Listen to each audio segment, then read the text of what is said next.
না না স্যার, 30,000 টাকা। 30,000 টাকা পেয়েছেন বোনাস আপনি। আরে বাস, তাহলে তো ভালোই হয়েছে। আচ্ছা ঠিক আছে ঠিক আছে, আপনি একটা কাজ করুন, আমি যত টাকা বোনাস পেয়েছি না সব টাকা আপনি আমার ব্যাংকে জমা করে দিন। জি স্যার, আমি এখনই আপনাকে দিয়ে দিচ্ছি। তার আগে না আমি আপনাকে একটা লিংক পাঠিয়েছি, আপনি এই লিংকে গিয়ে আপনার সব ডিটেলস এটার মধ্যে জমা করে দিন। আচ্ছা ঠিক আছে ঠিক আছে। জি ম্যাডাম, একটা লিংক তো এসেছে, এখন কি করব?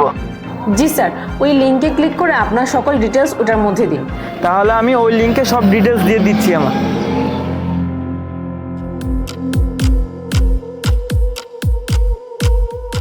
জি ম্যাডাম, সব কিছু দিয়ে দিয়েছি, এখন কি করব?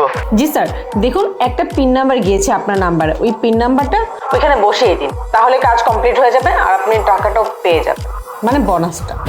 আচ্ছা ঠিক আছে, আমি পিন পাঠিয়ে দিচ্ছি, তারপর কি করব? তাহলে স্যার আপনি ওইখানে ওকে করে দিন। আচ্ছা ঠিক আছে ঠিক আছে। স্যার স্যার, আপনি পিনটা পাঠান না। আপনি যদি পিনটা পাঠিয়ে দেন তাহলে আপনার সাথে ফ্রড হয়ে যাবে। এই কে রে তুই? আমাকে এত জ্ঞান দিতে হবে না, তুই যা তো এখান থেকে। আরে স্যার, আপনি আমার কথা বিশ্বাস করেন, আমি সত্যি কইতাছি, ওনারা আপনার সাথে ফ্রড করতেছে। ওরা আমার সাথে ফ্রড করবে না, কিন্তু আমার তো তোকে দেখে এক নম্বর চিটিংবাজ মনে হচ্ছে। এই, তোর কি হিংসা হচ্ছে যে আমি এতগুলো টাকা বোনাস পেয়েছি?